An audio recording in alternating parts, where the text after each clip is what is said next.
ইচ্ছেমতো গাছ কাটায় ধ্বংস হচ্ছে পৃথিবীর পরিবেশ, বললেন পূবের কলম পত্রিকার সম্পাদক ও রাজ্যসভার প্রাক্তন সাংসদ আহমদ হাসান ইমরান। তিনি বলেন, মানুষকে সচেতন হতে হবে।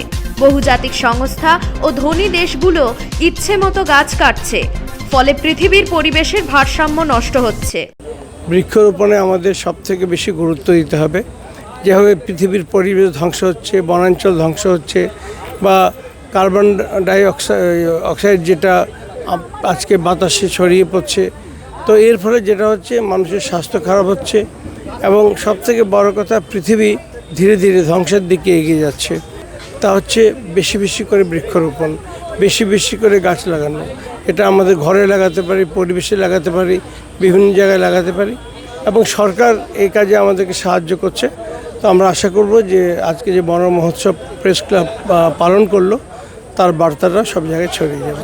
না, এটা তো নিশ্চয়ই, গাছ তো শুধু গাছ নয়, গাছ আমাদেরকে ফল দেয়, কাঠ দেয়, ছায়া দেয়, গাছে কত পাখি বাসা বাঁধে, এগুলো আমরা জানি, এগুলো আপনারাও ভালো করে জানেন। তো আমার মনে হয় যে কোনোভাবে গাছ কাটা এই জিনিসগুলো অনেক প্রমোটাররা করছে, সেগুলো শক্ত হাতে দমন করতে হবে। কলকাতা প্রেস ক্লাবের উদ্যোগে বৃক্ষরোপণ কর্মসূচি ছিল আজ। সেই কর্মসূচিতে অংশ নিয়েছিলেন পূবের কলম পত্রিকার সম্পাদক ও তৃণমূল কংগ্রেসের প্রাক্তন সাংসদ আহমদ হাসান। বন মহোৎসব কর্মসূচিতে প্রেস ক্লাবের সামনে বৃক্ষরোপণ করা হয় আজ।